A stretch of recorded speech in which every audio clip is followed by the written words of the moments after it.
meeting to order, and we'll start with the Pledge of Allegiance. I pledge allegiance to the flag of the United States of America and to the republic for which it stands, one nation, under God, indivisible, with liberty and justice for all. I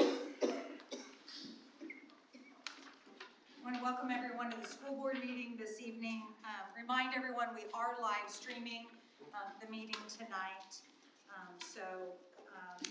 Notice when the green light is on, we are on the World Wide Web. So, we'll start with a motion to accept consent agenda items. Motion. I have a motion by Earl. Do I have a second? Second. Second by Travis. Any discussion? All those in favor? 7-0. Next, we'll move down to community non-agenda items. I believe we have a board information statement. That is our guidelines, public guidelines. Okay. Do you want to? I put them in your folder. If you'll pass them to me, I can read them. Oh, do you want me to read them? It's up to you. I missed that one.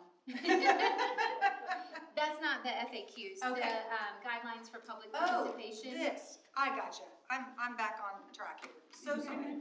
It's been a long week. So I believe last week we read guidelines for public participation. We'll review those again just so that we're on the same page. Also for the reason that we are live streaming the board meeting, and we want to make sure that those who are, joining us via live stream, that they also know what the guidelines state.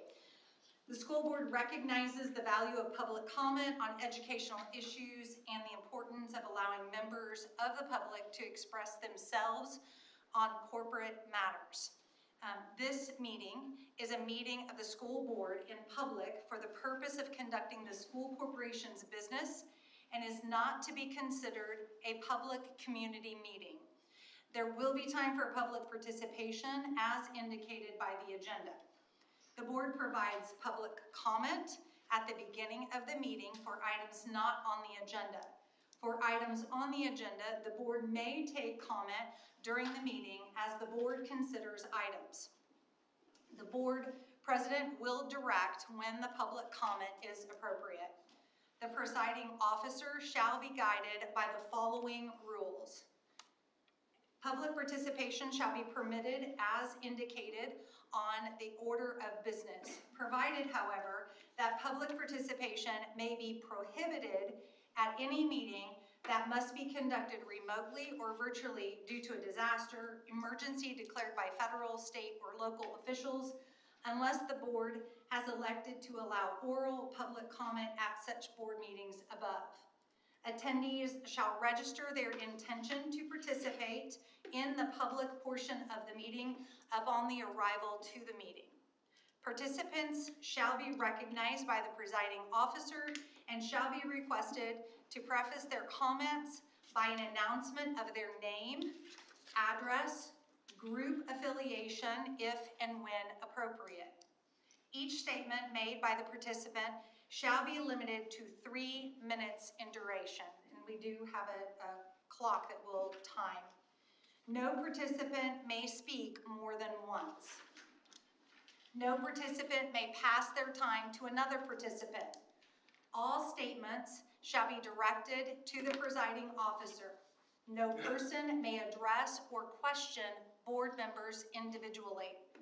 The presiding officer may prohibit public comments which are harassing, interrupt, warn, or terminate a person's statement when the statement is too lengthy, personally directive, abusive, obscene, or irrelevant, request any individual to leave the meeting when the person behaves in a manner that is disruptive or the orderly conduct of the meeting, request the assistance of law enforcement officers in the removal of a person who is willfully disruptive or when that person's behavior interferes with the orderly conduct of the meeting, call for a recess or an adjournment to another time when the lack of public decorum so interferes with the orderly conduct of the meeting as to warrant such action, waive these rules with the approval of the board when necessary for the protection of privacy or the administration of the board's business. The portion of the meeting which oral public comment is held shall be limited to 30 minutes unless extended by a vote of the board, provided, however, that every person who is physically present and has followed the reasonable rules set forth above shall be permitted and an opportunity to provide oral public comment by dividing the total time for oral public comment by the number of persons providing public comment. And this is a board Neola policy, PO 0167.3. So now we'll ask if anyone is present who would like to speak to any item on the agenda or any other topic. And I believe right now we have 2 individuals who have signed up for public comment. So we'll start with the first. Is it Tara Shelton? Is it Tara? Jara. I'm so sorry, Jara. If you'll just state your name, address, and if you're affiliated with a group, and then you can start. I'm Jara Shelton. My address is 60 South County Road, 16 West, North Vernon. No affiliation. I will start off by saying the ADA is the most fundamental law protecting the civil rights of people with all types of disabilities, including autism. Laws, regulations, and safety measures are continuously being updated through the State Board of Education. Just how up to date is the Jennings County Schools according to the IDOE? What are the current set procedures and protocols when the SRO officers need to interact with the students and staff? How often are they trained, briefed, and educated on proper conduct with students that obtain an IEP or a 504? As a special needs mother, aunt, friend, and advocate, I have witnessed and heard mishaps and mishandled situations that have shown just how much our school system as a whole has missed the mark on more than one occasion. We don't want more excuses or band-aided situations. What we want is more transparency when it comes to the safety and welfare of our children while in the school system's care. From the moment that our children put their foot on the bus to the moment that the bus brings them back to their signed designated spots that we as a parent sign for, they are in your care. They are in the school system's care. And we place that in whole as a community on your all shoulders. And we do that so in prayerful ways. I know myself, I pray over each and every one of you dutifully. And I just say that because I don't want this to feel as we are against anyone. Unity is key, because without unity, division does nothing for any of us at the end of the day. So with that being said, I want to leave you with these questions to ponder on and meditate on some more, and I would love in the near future to hear some great answers for conflict resolution. Thank you. Thank you, Jared. The second individual is Casey Shelton. Hi, I'm Casey Shelton, 60 South County Road, 610 West, and I'm no affiliation with any group. When I was a kid, school was, a nice, safe place. I had Mr. Sullivan as a teacher in Hayden Elementary. It was a great thing to go to when, especially farm kids, when they come home, they had to do all these chores, work. School was their getaway, and it was a safe place. Well, in today's society, it's kind of flip-flop. I mean, I don't understand exactly what all has changed in the school system, but, I have 2 children. When they go to school, I want them to be, safe. And, as far as like implementing, things to keep them safe, I know there's supposedly cameras in the hallways, but I believe there should be cameras in every classroom. It records audio and video, and somebody should be checking that regularly. That way, you know, it also protects the student and it protects the teachers, you know, because there's kids that lie on the teachers, you know, and then there's teachers that are truly mean to the students. I had several teachers like that in high school that was mean teachers. But, I mean, they were older, so they were from a different generation. They were just rough spoken.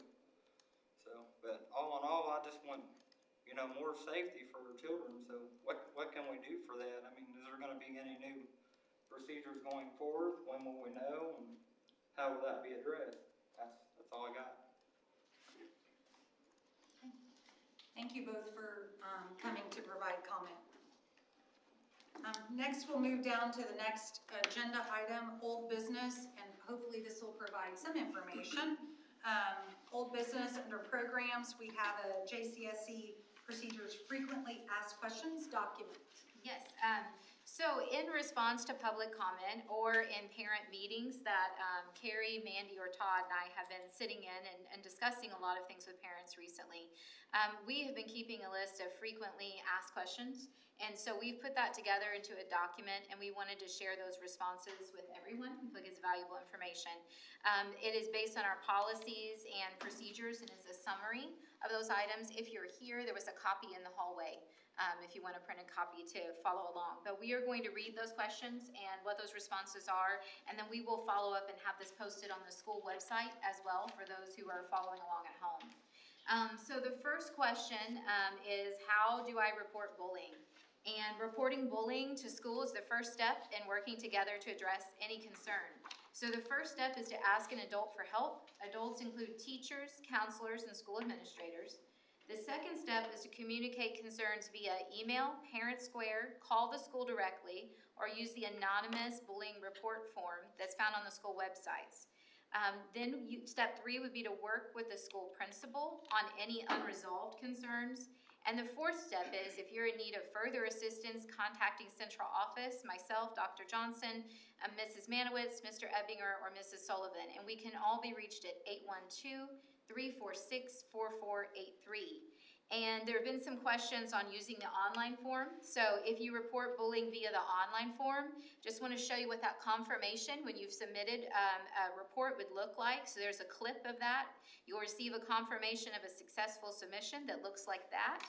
And school principals receive those reports directly and immediately, and they will follow up within one school day. And new for 25-26, we will have an online reporting app called Say Something that can also be used to report concerns. How are bullying reports followed up on is the second question. Step 1 is the principal receives the defined bullying report and begins to collect information for the investigation within one instructional day. Step 2, within one instructional day, the principal notifies the parent or guardian of the alleged victim and the reported bully. The investigation begins promptly and must conclude within 5 instructional days.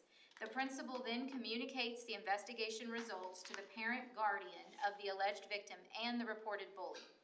Consequences of confirmed bullying may range from behavior interventions to expulsion from school. Consequences depend on the severity of the offense, the developmental ages of the targeted student and the bully's disciplinary history, and other relevant factors. Remedial action may include, but is not limited to, counseling for the targeted student and the bully, training for the bully and/or school staff, assignment of a contact person who will provide support for the targeted student, academic assistance or support for the targeted student such as tutoring, a behavioral intervention plan for the bully, a school safety plan agreement, and/or a change of placement as appropriate for the bully and/or the targeted student. When permitted by law, the disciplinary action taken against the student found to have engaged in confirmed bullying will be reported to the parents of the targeted student. Typically, however, FERPA, which is Family Educational Rights and Privacy Act, prohibits the disclosure of such information without written consent of the parents or guardians of the reported bully. Step 3, if the targeted student or reported bully is not satisfied with the decision at Step 2 at the school, they may submit a written appeal to the superintendent or designee within 5 days of the decision at Step 2. The case is then reviewed within 5 instructional days after receipt of the appeal, and a decision is communicated to both parties. Step 4, If the targeted student or reported bully is not satisfied with the decision at step 3, they may submit a written appeal to the school board within 5 days. The board shall conduct a hearing within 20 instructional days, and the board shall provide a written decision to the targeted student and reported bully within 10 instructional days following the completion of the hearing. Indiana's definition of bullying is defined as state law, means overt, unwanted, repeated acts or gestures, including verbal or written communication or images transmitted in any manner, including digitally and electronically. Physical acts committed, aggression, and any other behaviors committed by a student or group of students against another student with the intent to harass, ridicule, humiliate, intimidate, or harm the other student, and create for the targeted student an objectively hostile school environment that could be described as A, placing the targeted student in reasonable fear of harm to the targeted student's person or property. It has a substantially detrimental effect on the targeted student's physical or mental health, has the effect of substantially interfering with the targeted student's academic performance, or has the effect of substantially interfering with the targeted student's ability to participate in or benefit from the services, activities, or privileges provided by the school. Another important definition is that of peer conflict. Peer conflict is in cases of mutual conflict between 2 or more students that does not meet the definition of bullying. The administration will take action to support conflict resolution. Parents and guardians will be notified. And finally on this question is retaliation and false charges. Retaliation against a person who reports a complaint or participates in an investigation into bullying is prohibited. Such a violation is considered a serious violation of board policy. False charges also shall be regarded as a serious offense, and disciplinary measures could include up to expulsion from school. How does the school address with the student mental health crisis? Jennings County Schools recognizes that depression and self-harm are problems of increasing severity among children and adolescents. Students who experience depression cannot benefit fully from the educational programs of the school corporation, and the students who have attempted self-harm pose a danger to both themselves and to other students. The board has a policy and procedures that are intended to increase child suicide awareness and prevention. All corporation personnel have training to be alert for students who exhibit signs of extreme depression or who threatens or attempts suicide. Any such signs or the reports of such signs from another student or staff members are taken with the utmost seriousness. If an individual student concern is noted, the staff member reports it to the school counselor or building administrator. A staff member stays with the student at all times during stabilization of the concern and while assessing the risk. Parents, guardians of the students are immediately contacted and asked to come to the school. The family attends a meeting to discuss the concerns. They are provided with a resource guide of available community supports for mental health. A referral to local providers can be made if the family would like assistance. Parents and guardians are also provided information about suicide awareness and prevention. A school safety plan may also be put into place for student safety and support if warranted. A safety plan can include increased supervision, altered schedules, and other supportive measures needed by the individual student. The fourth question on the FAQ is what support systems are available to help students and staff cope with the loss of a member of the school community? When a tragedy occurs, the school uses a crisis team to create a supportive plan for the buildings where the student attended school. A crisis plan involves additional counselors available at the school during the immediate time following the event. We also have local clergy members who provide support when additional staff are needed. The school has additional staff to provide extra support in the days after the event. Parents and guardians are contacted for any student who seeks out individual support from a counselor. Our school counselors follow up with students and parents who sought out additional support then in an ongoing basis. Student support groups, with parent permission, are held at school. If further support is needed, families are given community resource contacts and expedited referrals are facilitated. We have partnered with Riley Hospital for Children, the Jennings County Health Department, Centerstone, Purdue Extension Health, and other local mental health supports to provide additional resources for student mental health for our families. We have shared resources and information online and hosted in-person events. Our most recent event at NVE, where we had local mental health providers come, unfortunately, we didn't have any parents attend. And so I'd like to really put out messaging that the next upcoming event date with our local community partners will be shared via Parent Square, and we'll put that out on Facebook. So please share that with others when you see that date posted. Oh, sorry, this one's me. Number 5, how does the school review mental health and bullying policies and procedures on an ongoing basis? Our school safety team, which has school staff and local law enforcement members, meets monthly to review school safety concerns and updates. We have also added a student well-being committee that includes school staff and local partners who will review and discuss topics such as bullying, mental health, and family resources for support. The school board reviews all policies on an ongoing basis and approves recommendations for updates based on new state laws and updated legal guidance. Question 6. How does JCSC comply with Aaron's Law or the requirements to teach students about sexual abuse? We are fully compliant with the law, and it is part of our school policy, Policy 221, mandatory curriculum. Each fall, every school counselor uses state-approved resources to cover the mandatory child abuse curriculum prior to the first semester deadline.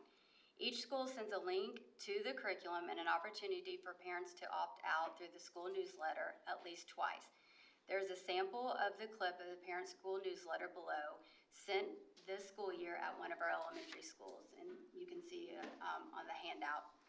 And then question 7, how can I review the license for my child's teacher or other certified school employees?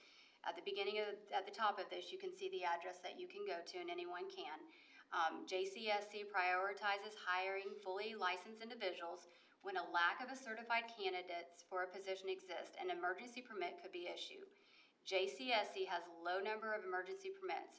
We currently, as of May 2025, have 13 certified staff members on emergency permits out of our total 291 certified employees. The criteria for emergency permits from the IDOE is as follows. An emergency permit is issued at the request of a school district in a content area for which the district is experiencing difficulty staffing the assignment with a properly licensed educator.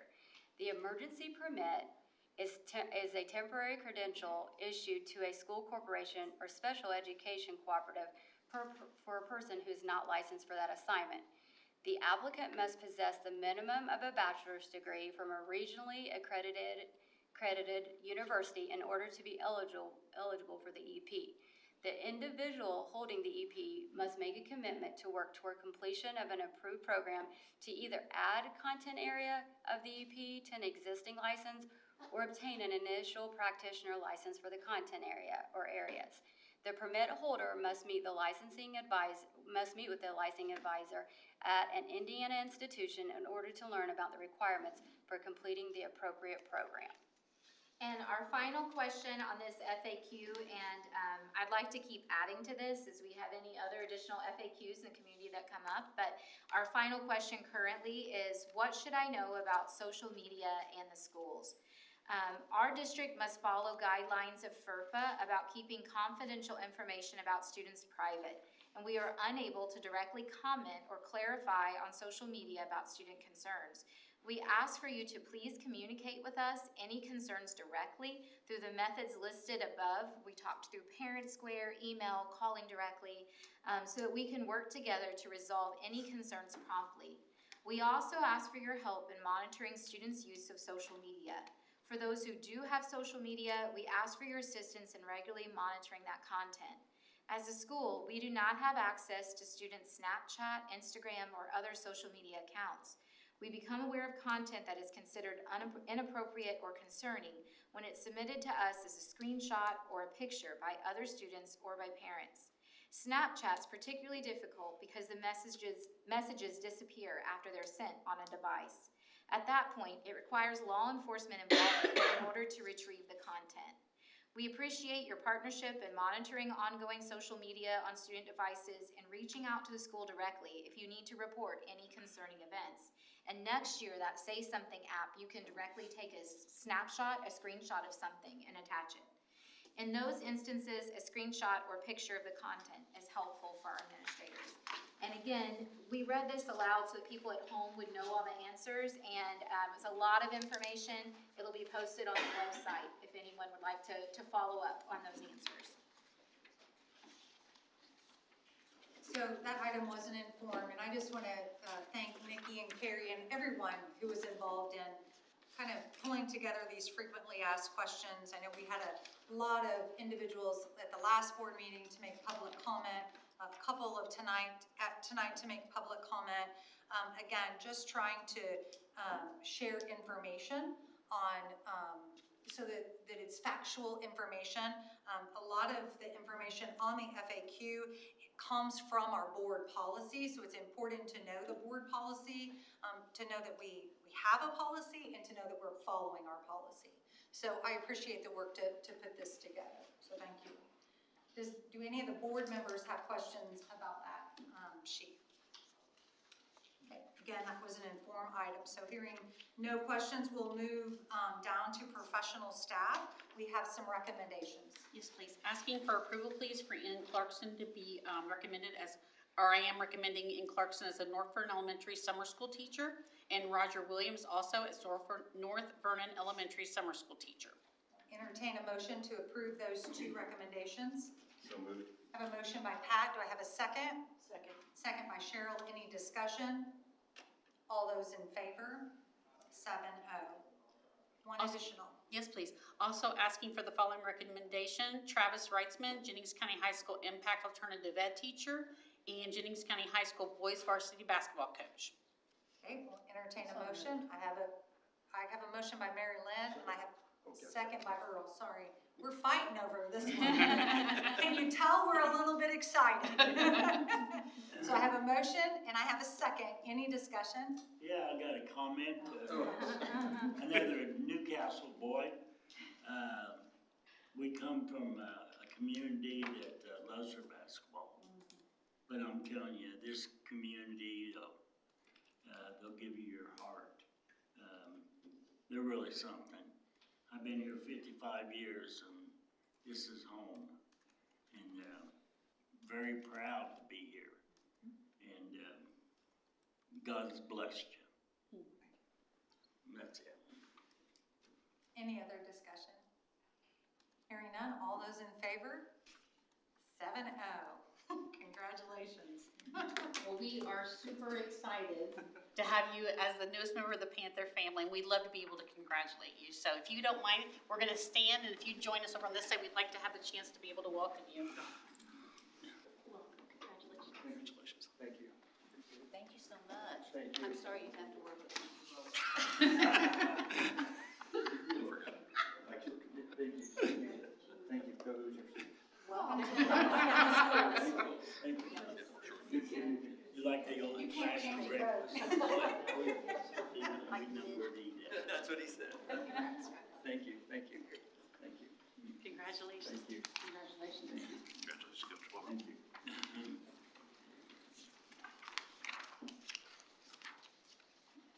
All right, next we'll move down under support staff. We have some recommendations. Yes, please. Making the following recommendations, please. Shelda Osterman, Jennings County Middle School Summer Custodial Support. Mason Conrad, Jennings County School Corporation Summer Tech Support. Autumn Fishbot, Central Office Summer Administrative Support. Mary Jane Godey, North Vernon Elementary Summer School Para. Denise Horseman, Jennings County School Corporation Accounts Payable. Alyssa Kent, Hayden Elementary School Parapro. So that would be for summer school. Amber Lozier, Brush Creek Elementary Parapro Termination. Jackie Miller, North Vernon Elementary Summer School Parapro. Christian Stewart, Jennings County Middle School 7th grade head football coach. Kate Ward, Scipio Elementary School Summer School Parapro. Heather Willis, Jennings County Middle School Sped Parapro Termination. Cheyenne Young, there's a name correction. Unfortunately, last meeting I asked for recommendation for Cheyenne Lovett, and it should have read as Cheyenne Young, please, for North Vernon Elementary Summer Custodial Support. And Evan Zorlot, Jennings County School Corporation Summer Tech Support.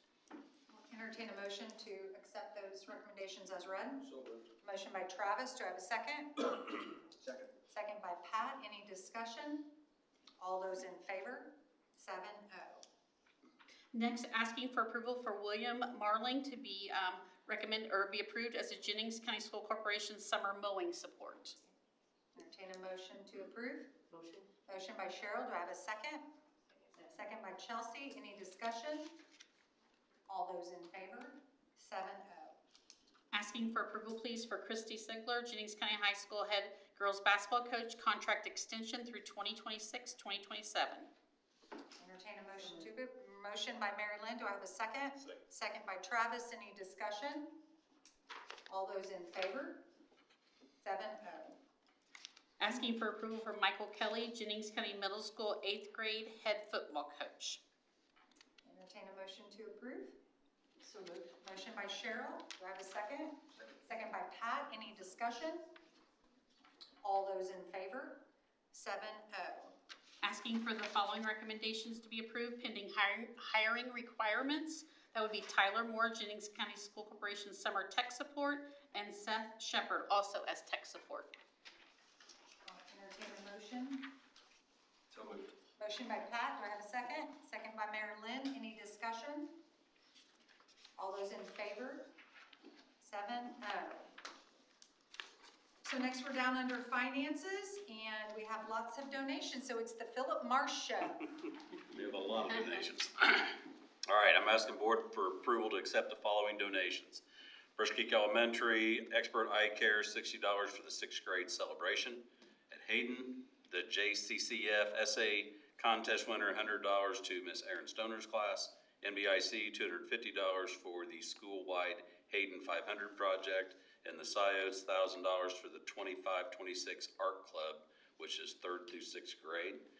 At JCEC, Dollar General Literacy Foundation, $10,000 grant for the adult literacy to grow individualized instruction. At the high school, Black Cat Racing Team in memory of Bob Watts, we got the following. Karen Lannon, $10. Phil and Kathy Gossard, $20. Nancy Smith, $20. Ron and Kay Bloomer, Ann Lawson and Elise Allen, $20. Brian, Jen, and Paxton Liggett, $20. Kate Warnke, $25. Glenn and Judy Heath, $25. Deanna Howard, $25. Chuck and Ann Paul, $40. Nick and Chris Megel, $40. Martha Davis, $40. Diane Abernathy, $50. Dennis and Sheila Cockrell, $50. Bo and Candy Miller, $50. Lance and Aaron Treadway, $200. Employees of Watts Electric and Control Engineering, $1,100. Mark Deering, $141 for PBIS, and Jennings Church of Christ, $200 for the Panther Pantry. And lastly, at Scipio Methodist Church, $100 to student meal accounts. We'll entertain a motion to approve those donations as read. So moved. I have a motion by Pat, do I have a second? Second. Second by Cheryl, any discussion? All those in favor? 7-0. Next we have a resolution. Yes, this next resolution is the standard resolution when there's more than 2 weeks between board meetings, and it's authorizing the treasurer, deputy treasurer to make payments of claims without board prior action to June 20th, 25, and allow treasurer, deputy treasurer to make transfers of appropriations within education, debt, and op funds in order to balance major accounts. So moved. Motion by Travis, do I have a second? Second by Mary Lynn, any discussion? All those in favor? 7-0. Next. Next is a resolution that we do every 2 years. It's a resolution authorizing the purchase of gift cards for school officials as employees. It's just the process and procedure of how to do that. I have a motion by Chelsea, do I have a second? Second by Mary Lynn, any discussion? All those in favor? 7-0. And the last resolution is in conjunction with the approved budget from last October, which is a resolution authorizing the transfer of $1.5 million from Ed to Ops in June of 25, and another $1.5 million from Ed to Ops in December of 25 to reimburse the operation fund for expenses not allocated to student instruction and learning for the 2025 budget year. Do I have a motion? Motion by Chelsea, do I have a second? Second. Second by Cheryl, any discussion? All those in favor? 7-0. Next down under Operations. Yes, I'm asking for approval for Volta IT testing services. This is an IT security firm that will independently test our security system, and this is to help with cybersecurity insurance rates. I'll entertain a motion I have a motion by Mary Lynn. Do I have a second? Second. Second by Travis. Any discussion? All those in favor? 7-0.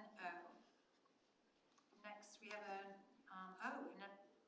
annual Muscatted Duck Race. Yes, this is the third annual Muscatted Duck Race. I'm asking for approval. It will be the same required process for charitable gaming event, which includes state permits, in that the students will not be selling the tickets.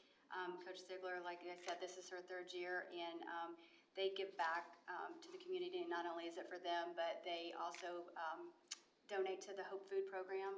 So it's an exciting event that we'd like to get approval for. So moved. I have a motion by Travis. Do I have a second? Second. Second by Pat. I just want to remind everyone that I believe I won the first Did you? on the Big Duck. Yes, yes. I think that was me. I think there's drone footage of that. Inside, absolutely. It was fixed. Do we have any discussion? All those in favor? 7-0. That is exciting. It's a real nice event, getting people out, seeing the community, lots of things that go on in addition to the ducks floating down the river. So very nice. And next we're down under relations. Asking for approval to renew our Curtis and Livers annual contract. This is special education data software, and this is just our yearly renewal. Okay. I have a motion I have a motion by Pat. Do I have a second? Second. Second by Mary Lynn. Any discussion? All those in favor? 7-0.